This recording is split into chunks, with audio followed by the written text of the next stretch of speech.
So as you know that these sessions are being organized by India International Education Council and School Lalaji Solutions. India International Education Council. I believe you all can see my screen.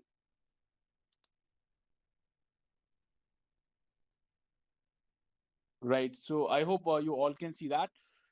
So India International Education Council is a not-for-profit organization which is working in the field of education. We have collaborators from 12 countries. IIC aims to create a better world through education. It is also trying to build quality centers for elementary education, which are approachable for all kids. It also trying to find best educational practices across, the globe and find ways to implement those in Indian institutions. It is also trying to create more awareness on hygiene and learning. Works in, it publishes a magazine called World Education Review and many other educational reports. It aims to build 100 chapters in different cities by 2022.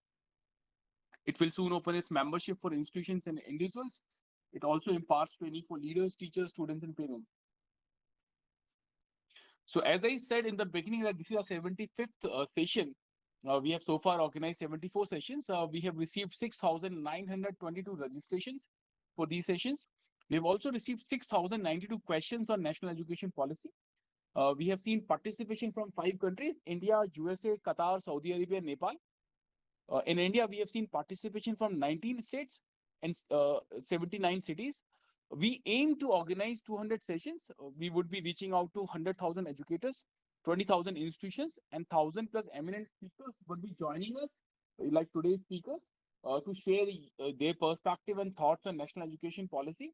Eventually, we would be compiling all the thoughts and perspective into a document, and we would be presenting the document to the Ministry of Education, CBSE and other stakeholders. So with this, I would request all of you, please join me in welcoming our key speakers for this session. Our first speaker, for the day, Dr. Archana Mishra ji. Dr. Archana Mishra ji is principal with the Navrachana Vidyani Vidyalaya, Barodara, Gujarat. She's an educationist with 27 years of experience in school education, with a doctorate and postgraduate degree in zoology. She has received accolades at various educational platforms and has been recognized for her for her innovative practices throughout her career. In the year 2010, she was awarded the International Leaders in Education Fellowship, instituted by the Department of State, USA, to recognize outstanding teachers of the world who have excelled in their field. Dr. Mishra believes in the philosophy of joyful learning and therefore emphasizes upon the happiness quotient of her staff and students. Her expertise in technology has helped her steer the teaching learning process towards a fruitful, result oriented process in these corona times. Big thank you, Dr. Archana Mishra ji, for joining. It's an honor to have you. Thank you, ma'am. Welcome. Next key speaker, Dr. Ravi Tripathi ji. Dr. Tripathi is principal with Sumitra Modern School, Sitapur, Uttar Pradesh. She is an educationist with more than 26 years, a writer by choice, trainer at CBSE, deputy district training coordinator, training coordinator with Jolly Phoenix certified, IIM Ahmedabad CBSE certified, IIT Kanpur certified. She has attended many leadership programs, one such as IIM Kozhikode certified. She's a social activist. She has been a regular panelist in national and international education summits. She is the Deputy Director Curriculum at Charles Walters Research and Innovation India. She's also the Vice President with the Women Empowerment and Global Goodwill Ambassador for Human Rights and Peace, Ambassador Code Bharat and RoboChamp. She's on the advisory board of Sports Academy Association of India. She has received many prestigious awards like Best Educationist Award by India Solidarity Council of India. She believes that disseminating knowledge and guiding students is the best way to show one's presence in the world. We thank you, Ravi ma'am, for joining. It's an honor to have you. Welcome, ma'am. Our next key speaker, Mr. Manoj Sehgal. Manoj ji is professor with the SP Jain School of Global Management, Mumbai, Maharashtra. He has 24 years of teaching experience. He has been training students for various entrances of India and abroad. He has trained till date more than 1 lakh students for various entrance exams like IIT, JEE, Maharashtra Engineering, CET, GRE, GMAT, CAT, Maharashtra MBA, MCA, SAT, CLAT, Hotel Management, BBA. He is a visiting faculty for mathematics and management in prestigious institutions like SP Jain, NMIMS, HR College, Jain College, KJ Somaya, St Andrews, ISME. We welcome you, Manoj sir. Thank you for joining. It's an honor to have you. Our next key speaker, Dr. N.K. Sharma ji. Dr. N.K. Sharma is head of department mechanical with SRM University, Haryana. Dr. Sharma has worked with Railways Wagons Factory, Indian Engineering Services, Maruti Suzuki India Limited for 31 years as general manager. Total experience of 4 decades in the industry and 6 years in academics. Dr. Sharma has visited Japan 5 times and also acquired training and learned Japanese language at AOTS, Association for Overseas Technical Scholarship, and Suzuki Motor Company. No, Dr. Sharma has also visited General Motors plant in North America. We welcome you, N.K. Sharma sir. You bring a different perspective to the session. Thank you and for joining. Our next key speaker, Mr. Jaswinder Singh, is the founder and CEO of Wordsworth. Wordsworth English Lab is designed for India and highly research initiative of ACT UNIF Group. It is a trusted company with 2 decades of service in technology, education, training. Its expertise in technology, multimedia, and content development has been instrumental in presenting a world-class language lab for the academy and India. In a short span of time, Wordsworth English Language Lab has managed considerable recognition across the country for its unique content and methodology. Over 3,000 installations in institutions across the country stand testimony of the quality in product, implementation, training, and the continual service provided by ACT UNIF and its committed network of dealers. We welcome you, Jaswinder sir. Thank you for joining. Our next key speaker, Mr. Savio John. Savio is National Head of Quality with Torrens. Savio John is a professional musician, specifically a singer, songwriter, guitarist. He has been performing since a very young age and has toured multiple cities performing in various venues. He's also a gospel musician, has featured on multiple TV shows. He's currently working with Torrens Music and heading quality and delivery excellence in India. Since the past 8 years, he has been working with institutions engaged in vocational education, handling business development, strategy, and implementation.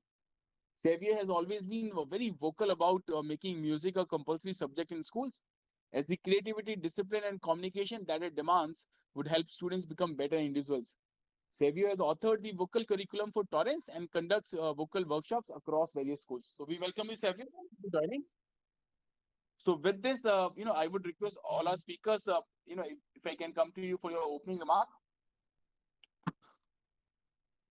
Right. So I would request Archana ma'am, if we can begin with you, your 1 minute opening remark. Yes. So, good morning, everybody. We are here to talk about the National Education Policy 2020. Much has been talked about it, and we all know it is a long-awaited positive development in the field of education. A result of evolution, which has taken a lot of time to happen, but promises a paradigm shift in mindsets. Evolution has happened. Time will tell whether adaptation will happen or not. We wait for the adaptation and implementation to happen. Thank you.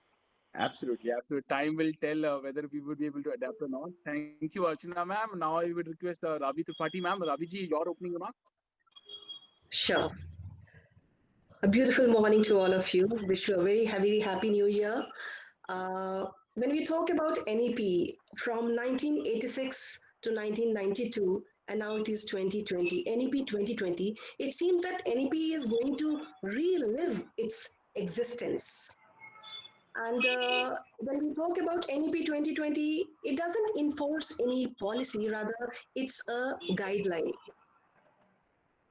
NEP will have a similar impact on education what liberalizing the economy has in the Indian economy. It's not about reforming, rather it's about transforming. As per NEP, education is engaging, fun, experiential with an outcome of progress report, rather report card. Thank you. Thank you. So Ravi ma'am, has made a very strong comment that this NEP would have the similar impact which liberalization have had on our economy. Thank you, Ravi ma'am. We'll come back to you. Now, I would request Manoj Sehgal sir, your opening remark. Ms. Bhumika Baranwal, you have mistakenly shared your screen. Bhumika ji.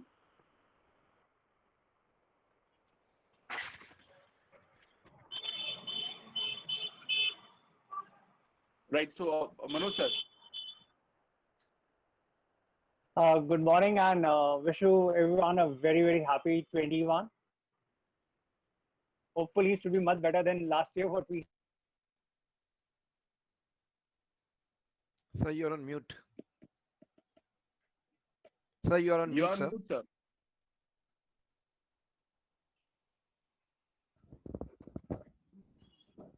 Can you hear me? Yes. Good morning and wishing everybody a very, very happy new year. Hopefully, the year is better than last year, much, much better. We'll be talking about NEP today. The policy which should have been implemented years ago has been now done after 37 years of change of policy. A lot of pluses are there or some disadvantages. What will happen in the 21st century teaching and how eager are we to adapt it? So it is all about adaptation and learning ability in the 21st century. Thank you so much. Thank you, Manoj sir. Now I would request Jaswinder sir, your opening remark. Yeah. So, hello everybody. I would say a healthy new year. Happy will become once it is healthy, and we await the vaccination and looking forward to go back into the market and be with everybody. What we people who are in education are missing our kids, our students. So, awaiting that time to come in. Okay. So, as a person, as a profession, we work with languages, and during our session, I'm going to focus more on the language part. There's a huge change that they've brought in. How would that be taken up? What will happen to different languages? What is it that people are going to look forward to, and what are the issues that they'll face? That is what I'm going to talk about. In fact, I'm glad to announce this is the first forum where we are announcing that for the first time in the world, uh, we've come up with a lab which caters to Sanskrit learning, because NEP talks about three languages. It also talks about classical language, and I'm going to talk about that too. So I look forward to the next portion of the session. Over to you, Rajulji. Thank you. Thank you, Jaswinder sir, and congratulations for your this new initiative. With this, I would request NK Sharma sir, your opening remark. Yeah, good morning to you all. This is a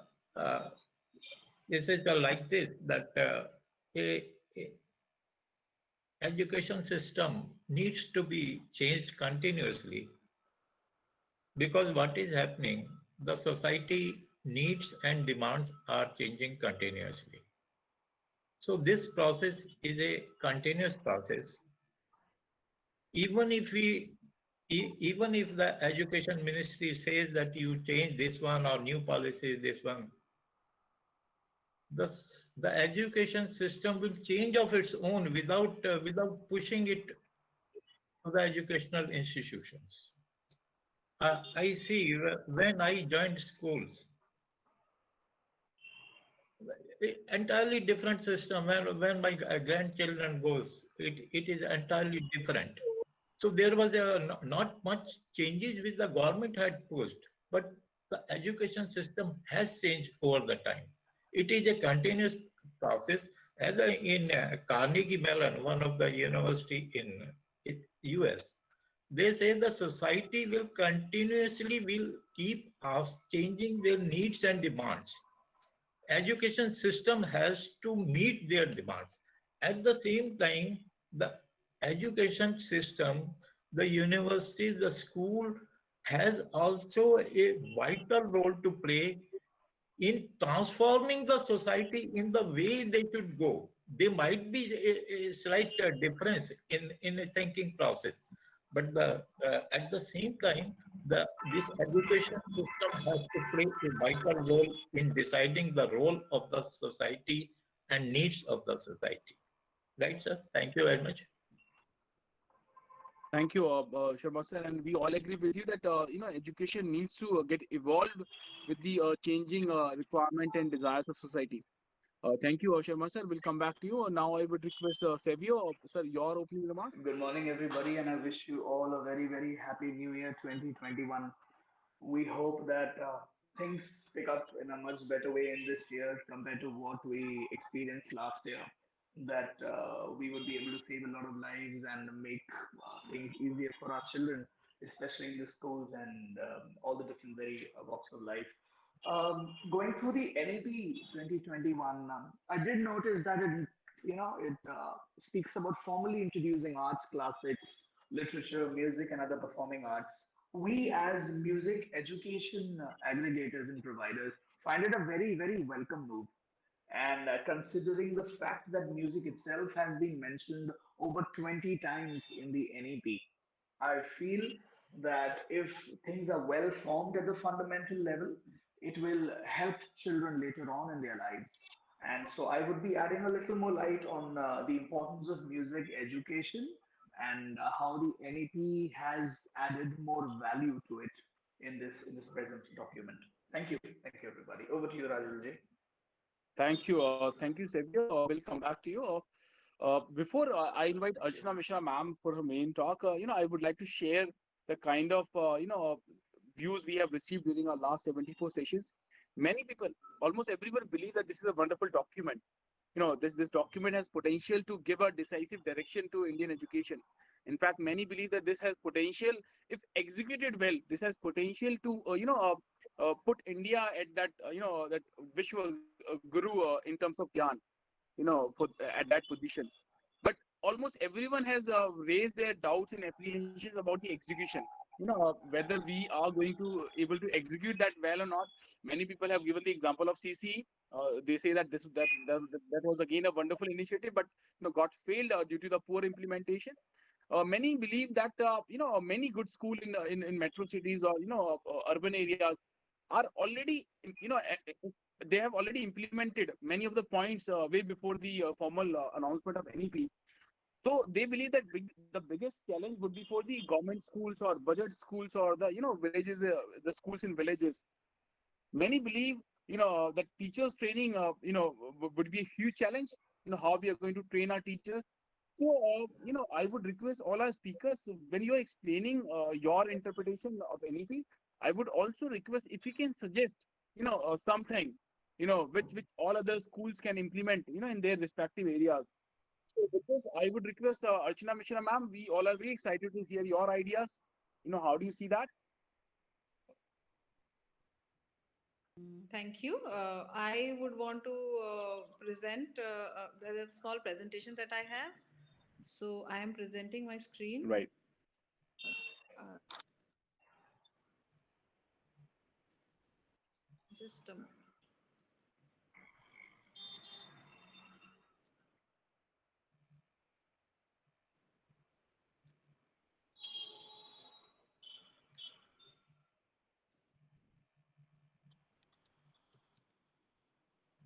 Can you see my screen?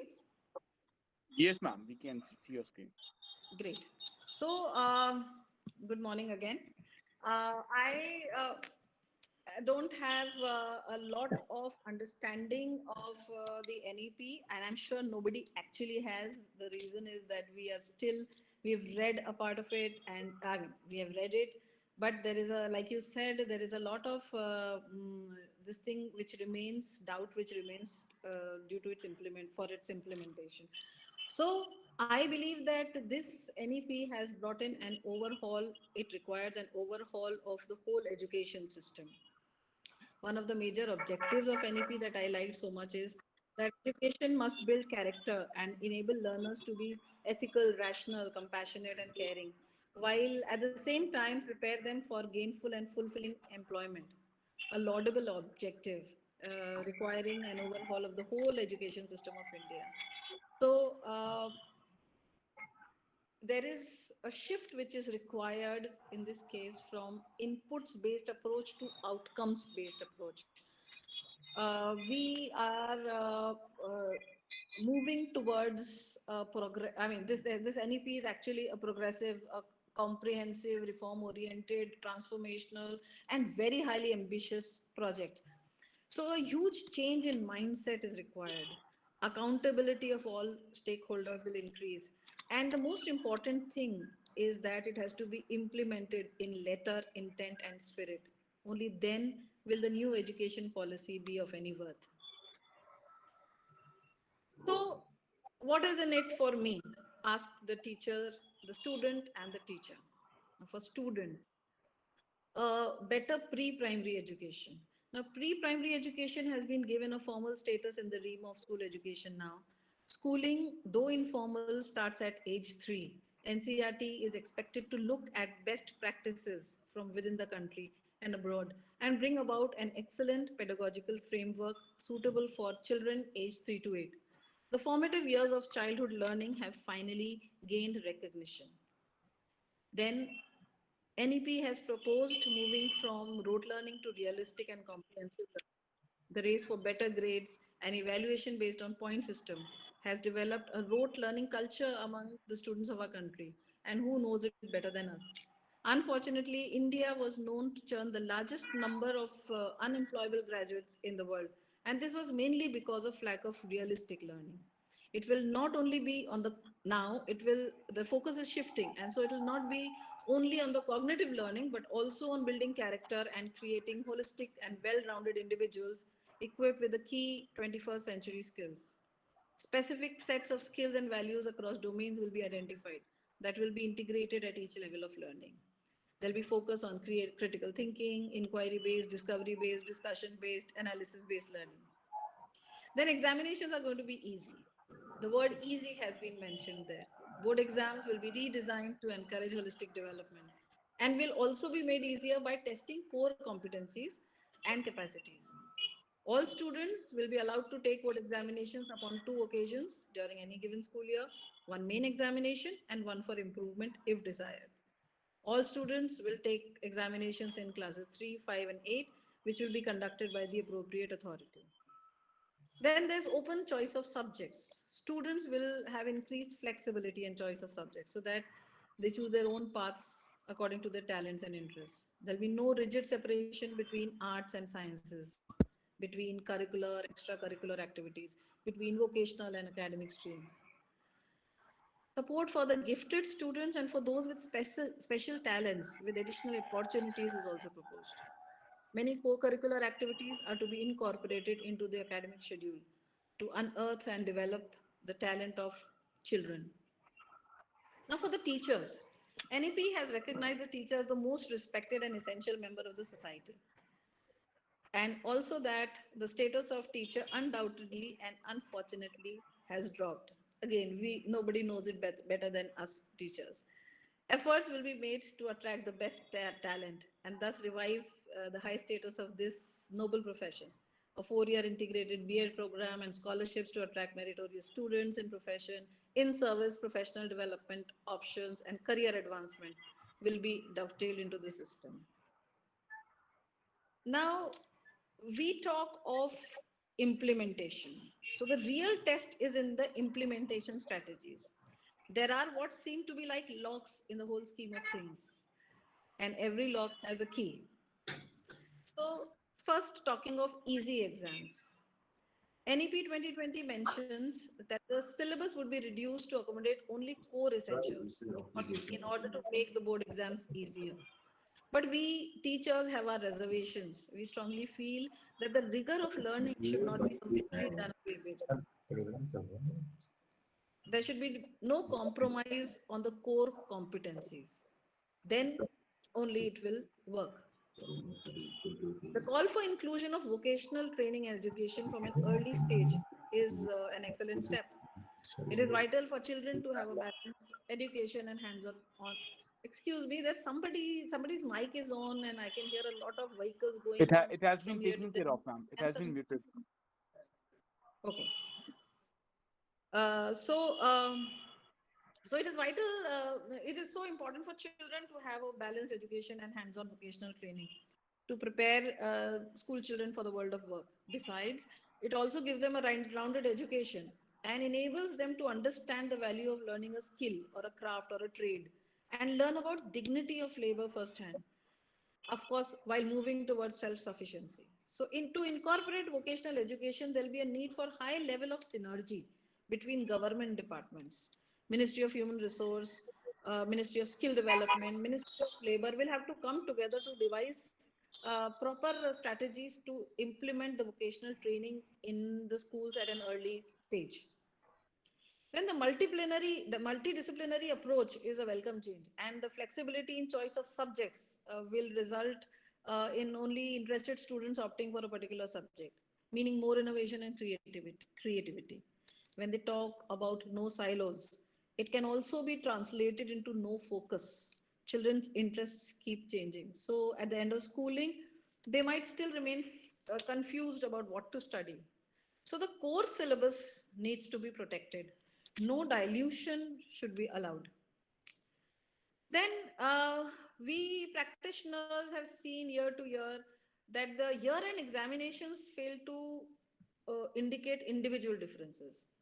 NEP proposes continuous assessment, 360-degree assessment, using other tools to assess students closely, keeping in mind the principle of multiple intelligences.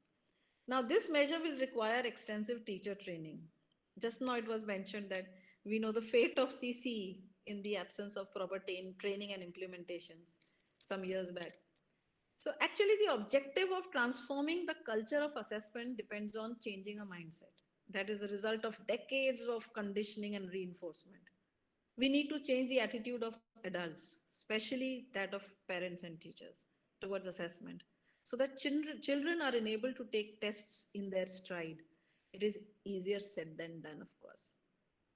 Then, talking of digital education, the policy calls for investment in digital infrastructure, development of online teaching platforms and tools, creation of virtual labs and digital repositories, expertise-driven teaching models, audio-visual tools to bridge gaps in physical teaching and digital classrooms. Now, this will need a lot of hike up in the digital preparedness of the country.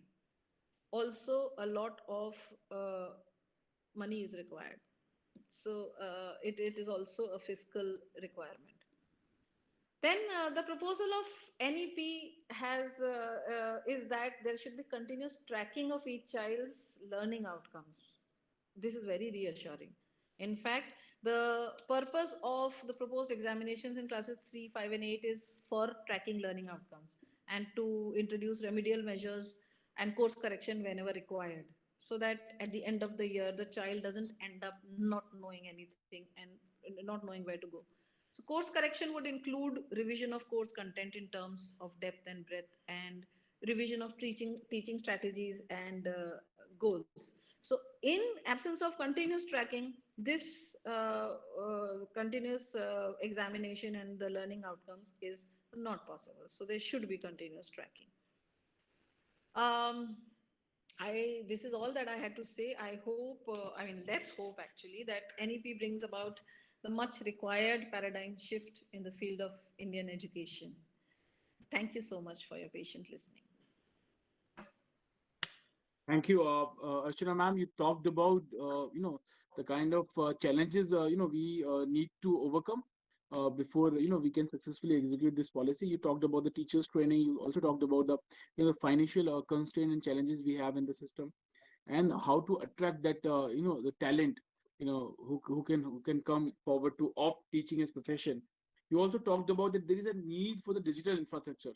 Though, we went through the COVID and, we overnight, in some areas we overnight change our delivery mode from offline to online, but still there are many areas, in fact 80-90% schools who are facing challenges to share that knowledge through the digital infrastructure. So we need to certainly build that kind of infrastructure for everyone. Thank you, Archana ma'am. We'll come back to you with questions. Thank you.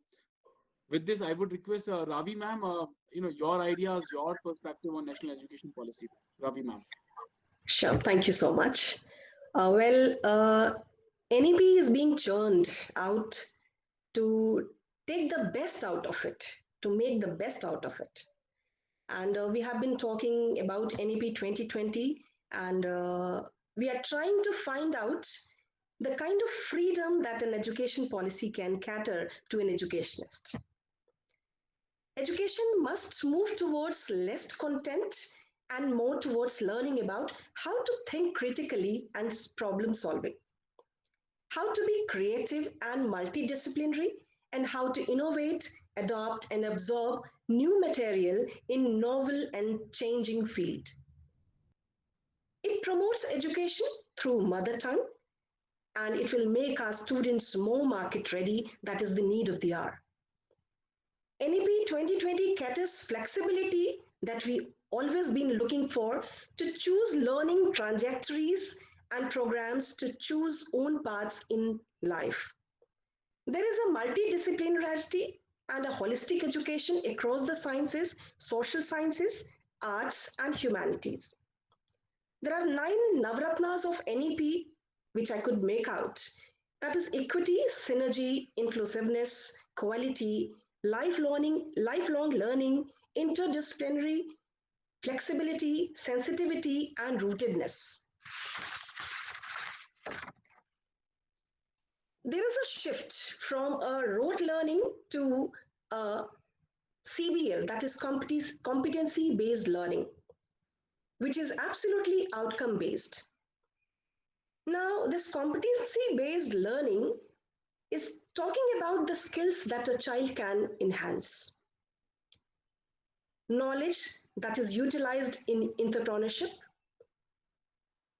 connect to real life situation so that a child is ready to handle his life more confidently. Because more knowledge and less application is a dangerous thing. A child is earning a lot of degrees, have a lot of knowledge, but lack of wisdom creates havoc in his life. He is unable to handle himself, his issues in life. Now, this NEP is talking and emphasizing more on 21st century skills for teachers and for students also. Let me talk about students' 21st century skills that a student is expected to have. Creativity is important, critical thinking, collaborative approach, efficient communicator. We know so many things, but lack of communication skill again creates a lot of mess in the life. Convincing skill, how to put forward the proposal so that your proposal is accepted. Innovative, be research oriented. Flexibility is there, productivity is there, various social skills, and initiative. A child knows a lot, but the fear, the hesitation to initiate again disturbs himself and gives him a kind of introspection that what is the use that I know so many things and I'm unable to present it. Now, there are 12 abilities that today's students need to succeed in their career in this information age that I have bifurcated in 3 parts. First one is learning skill, which starts with 4 C's: critical thinking, creativity, collaboration.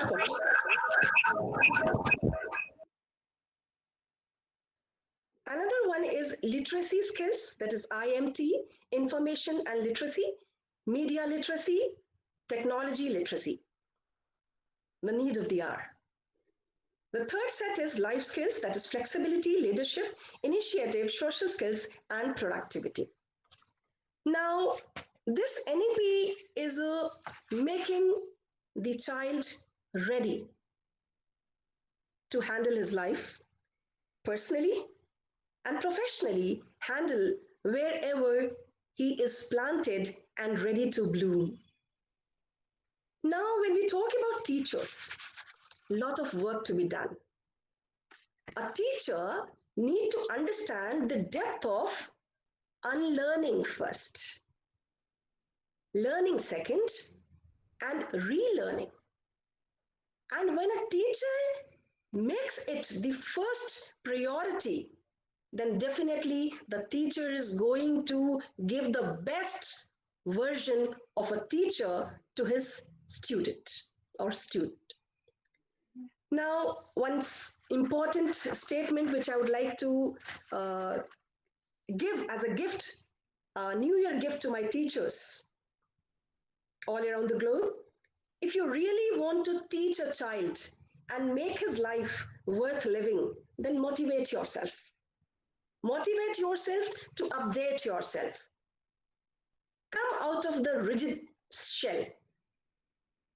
And that flexibility shell will will give you, will reward you with a lot of happiness, peace of mind, and content that yes, I have done a difference. I've made a difference in a child's life.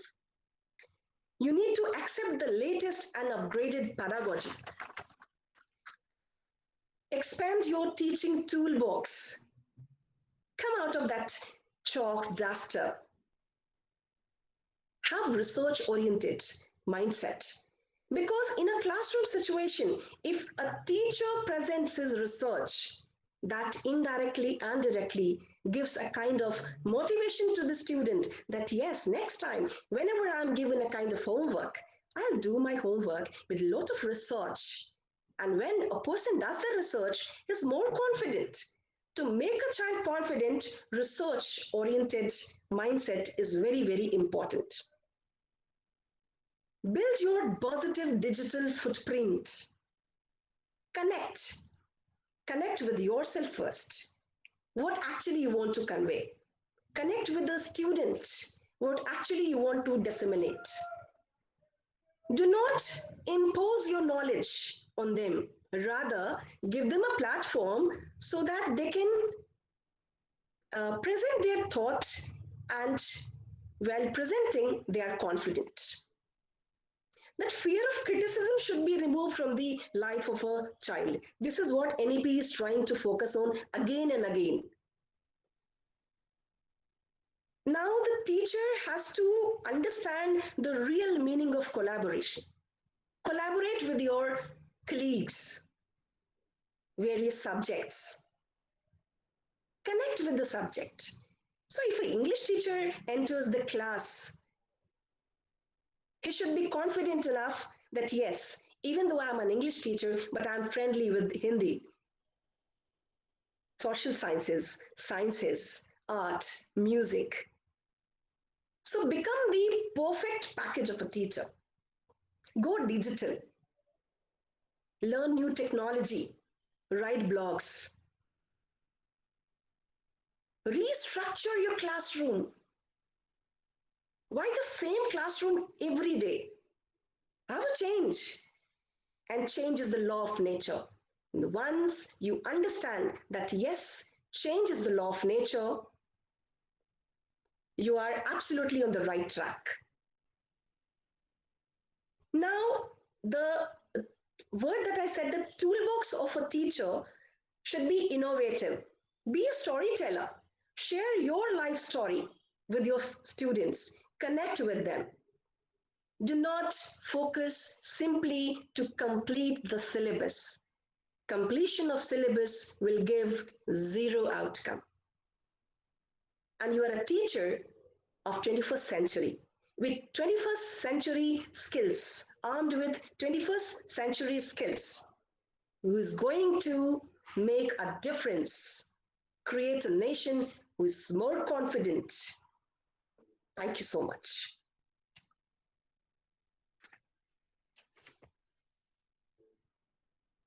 For sharing these wonderful thoughts, and your advice for teachers are, go digital classrooms and learn new skills. Every teacher must implement, try to these skills. And you also talk about the new skills, and I fully agree with you that education, flexibility, these are the areas. And NP certainly has potential to mention that, create employ students, which many say that 80% of the graduates are employable in current time. So, thanks, Ravi ma'am. Your ideas and thoughts. We'll come back to you with questions. I with Manoj. Manojji, your ideas, you have your expertise in the higher education, part of education world. So, how do you see this national education policy perspective, sir? Yeah, good morning, everyone. Uh, it's a pleasure to be on platform with so many educators. Uh, I do like the fact that the new education policy, which have been implemented after years, has a lot of positive changes. However, we are still looking at students from the present perspective. We aren't building students for the future. I remember taking a seminar for engineering students, and according to a report of NASCOM, only 7% of the engineers which are graduating are employable. And this is including the NITs and the IITs put together. So you can imagine that we are creating so many. There's a vast difference with what are we teaching right now and what are the skills required for industry. What I like of the fact is that yes, we are getting coding introduced at the very early days at sixth grade, which is a very welcome sign. Another good thing is now a student who wants to pursue science can also take some part of humanities, can also take some part of sports or music. This is a very welcome sign in the board. So your interdisciplinary skills are allowed. What still needs to be worked is the way the entire examination systems are there. I always feel the board examination should be a multiple choice question paper. Since later on, anyway, the student is going to be preparing for all the entrances of the country or abroad, why not implement at the very early days? And frankly speaking, it will make a huge difference on the final day. There's no point having a road system where he's learning noodles or motion, but he does. So that's the real change which I'm looking into. Again, something like artificial intelligence, or say if you're looking at any part of cybersecurity, should be introduced at the very early part, maybe in the 11th grade or the 12th grader. It shouldn't be introduced at the first year engineering. Every student should be able to learn that. So I think that part is what needs to be worked a lot. And this policy cannot be a policy again which will take another 10 years to implement. The policy should be revamped every 5 years. It should be made for the future. So a subject like data science, artificial intelligence should be introduced at the early days, maybe in the 11th grade. And we have to learn from the international boards how well they implement it. At least one part of the paper can be a multiple choice where the actual applications of whatever you're learning are there. And it should be the entire analysis of throughout the year. One paper shouldn't be good enough. I appreciated fact that this year the JEE has gone 4 times. Maybe the NET also should go twice in a year so that students is less have pressure on the final day. This is things which has to be worked on the future. We're looking at presently, yes, we have this changes should have been implemented at least 10 years back. So the student is still not ready for me right now with all the changes. But ironically, I'm talking about students coming from metro cities. If you look at rural, we still are far away. So I think for them the digitalization has to happen, and maybe all faculties in some areas cannot go or can't teach. So there has to be use of colleges like IIT, maybe AIMS, maybe a couple of very good colleges where there has to be a frontier where the colleges can impart or the faculty can impart direct knowledge to the students, or there should be a vast library where this lectures can be utilized. See the advantage when you go into Harvard or Stanford or any of the universities in US, they have such a flexible system. In fact, you can learn a Harvard course right now. Something like this also has to be introduced at the early days. And a student has to be ready to the fact that if he has a failure, it can be accepted. The failure should not be taken as a stone that, okay, you can't succeed anywhere in life. We have seen so many cases where a student academically hasn't done well, but has done wonders for the country or even for other matters. So somewhere this system has to change. Somewhere the mindset of the teacher has to be changed. It should not be marks oriented. In fact, I don't like the fact that the entire board results comes into the marks of the students who have got highest has displayed on the newspaper. Why do it? Why celebrate only success? Why not somebody's failure also? That could be a later on years later, we'll find that person has been very successful. I love when Jack Ma always says that he doesn't pick up the best student. He picks up always the backbenchers. And because that part can be very innovative. And don't have a stress on the examinations. The examination should be one step to go ahead or maybe understand what he has learned. It should not be the final stone that this percentage is required for this. admission to most of the school and colleges should also be done on other bases other than this.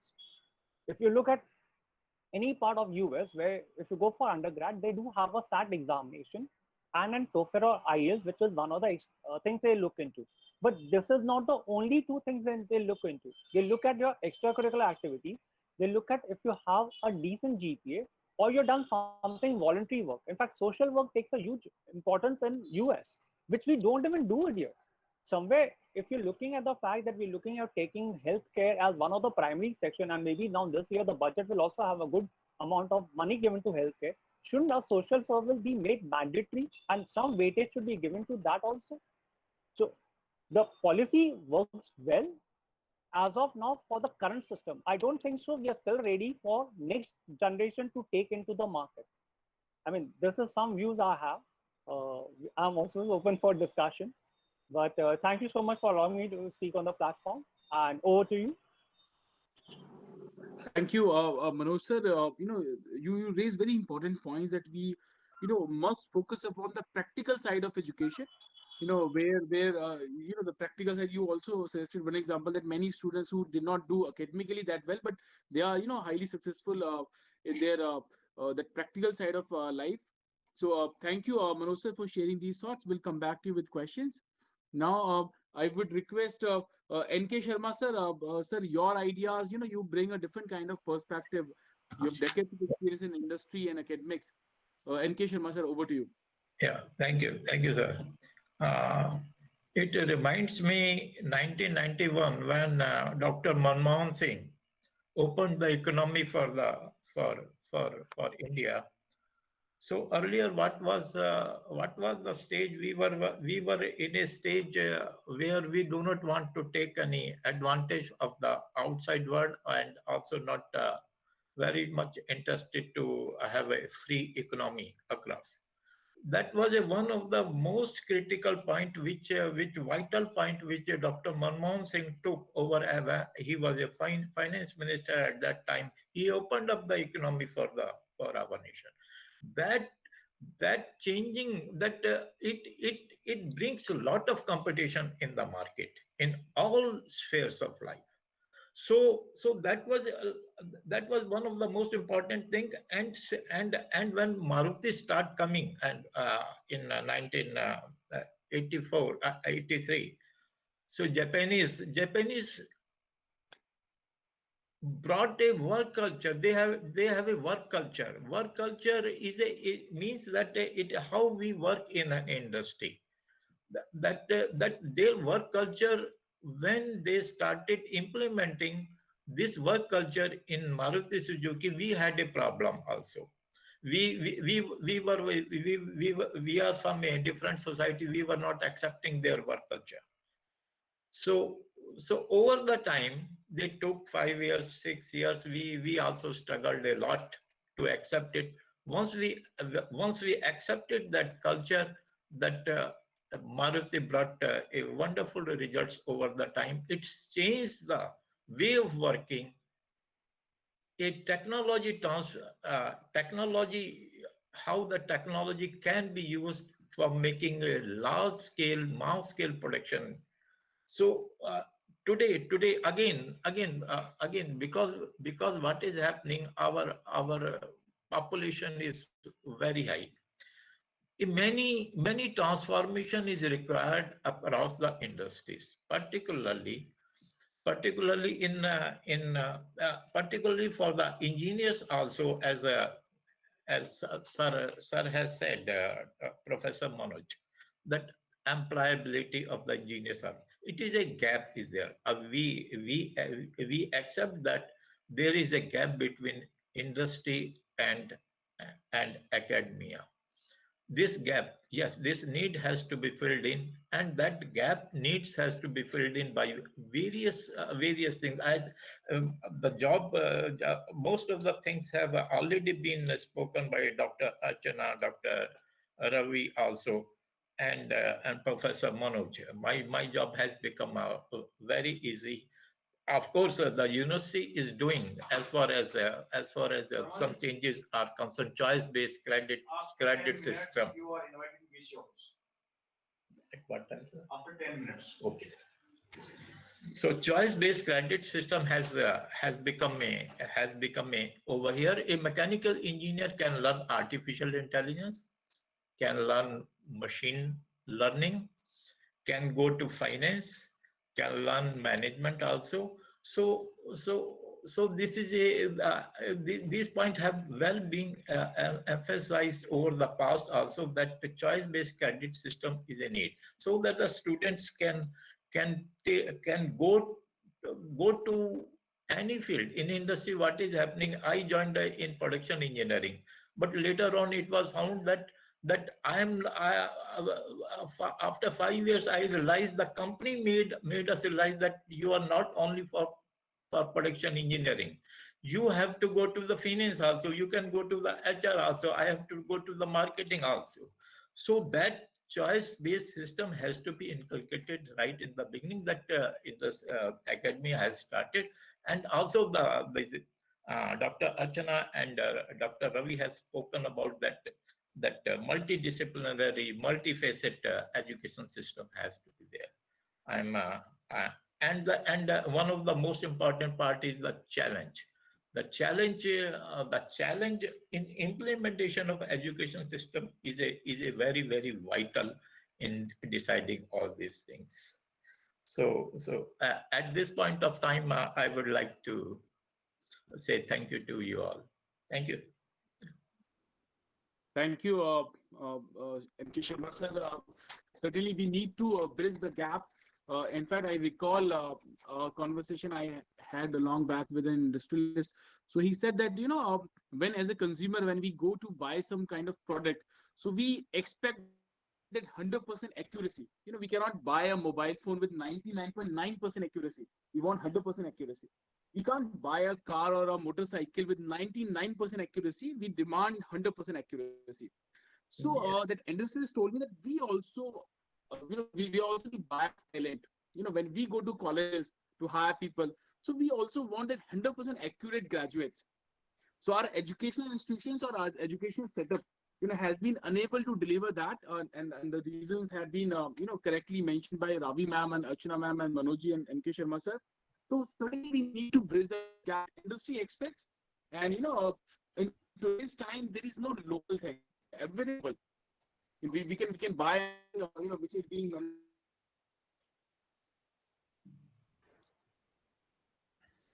graduates. We need to impart those kind of skills, which can be, all of you have part that we have that competency, based of, education now, and this NEP proposing the same direction. Big thank you, Ankesh Sharma sir. Question now, Jaswinder sir. Sir, you have been.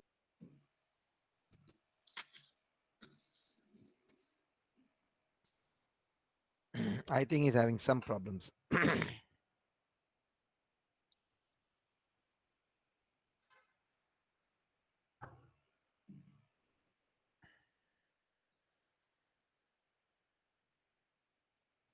Rajul, are you there?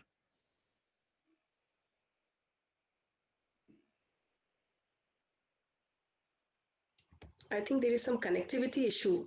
At his end, yes, ma'am. Otherwise, we Yeah. can all see each other and listen to each other properly, right, ma'am? Yeah, exactly. I think there's some issue there. He should be in here. Yeah, if he's not there, then I know what he's going to ask me. I'll start with that. Yeah. So, I don't know. Okay, so do I take the liberty of taking it up? Or here he Sure. comes. Yes, Mr. Billy, I think.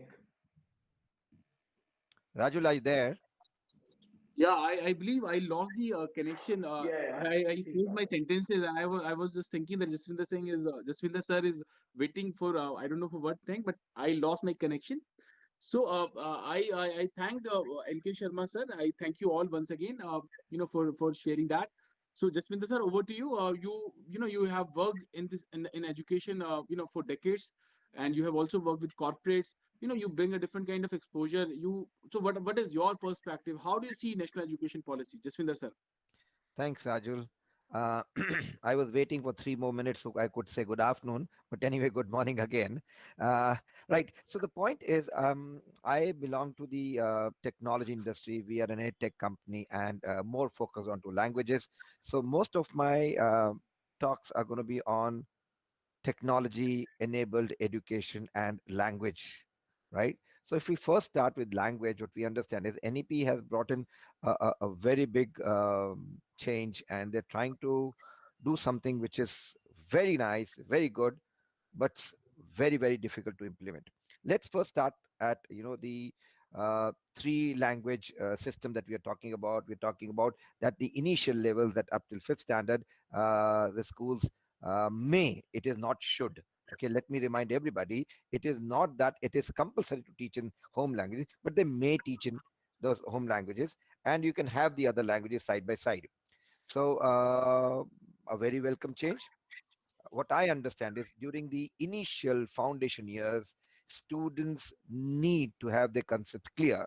So when they are actually struggling with English, getting to understand the core foundation points of the other subjects is always a challenge with most of them. The other thing is, till now even parents were not educated in English. They had their challenges. So bringing the early years education in the home language is something very welcome. But a lot of people keep asking me, Jaswinder, you keep promoting English, what about that? I say, when you get one language, the other language doesn't lose its sheen. It is there. You will have to have more than one languages. And it is said that if a child speaks more than three languages, he is his brain works better. Okay, when you can comprehend in different languages at the same time, your brain cells work better, and that is what will improve his future and whatever the sort of things. So if a child speaks three languages, mathematics can be better, science can be better. So that is something that I strongly second to what the government has done, getting the formation years and the those core things in English also, sorry, in the home language also. Okay, but there's a point that if an English medium school, there was a question by somebody, the name of a school is XYZ English School. What do they call themselves? I said, you don't have to change. You can still teach in English. You can still have multiple languages. A child by the age of 5 can learn five languages at a time. Language is not something. I mean, you don't have to learn it. You have to acquire it. Okay, you listen to it more, you get it. You don't have to go through the formulas. Manojji, like you said, that I am not able, I'm not good at Punjabi because I don't listen to a lot of Punjabi, right? Unfortunately or fortunately, I'm married to a Gujarati. Ghar mein bhi I don't get Punjabi. So what happens is, since I don't listen to that language, I lose that. So if our students are exposed to more languages, okay, within the school, okay, and at home, I'm sure it will work for them. It is not going to be difficult. But what is going to be difficult is when a child shifts from Tamil Nadu to Punjab.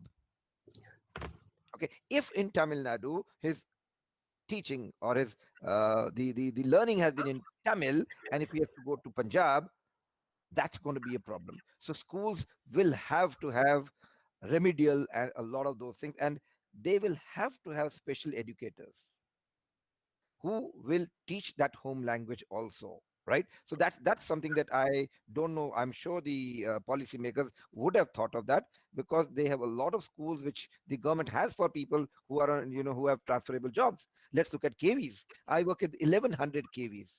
I don't know what's going to happen. That is, I mean, KVs were brought in so that the government officers, if they change, employees, if they change, the kids should get schooling. So that's one thing where I'm worried about, and there's not much of clarity on how they're going to work on that, but I'm sure they will do that. And that means we will have to have more languages and schools will have to have teachers to deliver this. Now you can't have teachers for every language. So now comes, this is where technology comes in. You see, the entire NEP, if you try to understand, if you try to look at it, wherever we think there's a problem or it's difficult, only technology we can make it easy. Like Manoj sir, you said, Ravi ma'am, you said, even Ashna ma'am said, technology based learning is going to be there. In fact, teachers will have to start with it. I always say that our teachers, they used to teach. Okay, but their curriculum used to change every 10 years. Current teachers, their curriculum changes every year. How can they acquire that same 24 hours, same husband at home, same kids at home, same in-laws at home, the same 24 hours? What do you do? Your only choice is to get into technology, right? There's one more important thing. You need not know everything. All you need to know where to find everything, right? You have everything, right? You can access any information, right? So, sir, that's what we need to teach our students, how to look for things. So this is where comes the flip learning. We are talking about technology based. We are talking about how do we make our kids research oriented. Right from young age, you tell them, this is what I'm going to teach you tomorrow or a couple of days from now, and I want you to write 10 lines on that. Simple, they'll go home, Google. But unfortunately, they will not get those 10 lines. They will get 10,000 lines. So they need to work to bring in 10 lines. So that language comes in here, their research point comes in there, inquisitiveness comes in, and always that competition, peer group competition. I should have my text better than the others, right? So if that is one, the process of thinking and ultimate research is what will come in. And students, you see, it is not that what the textbook wants me to know, it is what I want to know. That is what is going to work. So I always would promote flip learning kind of a thing, and internet based learning, and research at home, or learning at home, or practice at home. And that's why I'm going to shift a little bit to my business. What we started doing till now, for the last 14 years, we had a lab which would be implemented within the school premises, but then school would not have time to enough time to.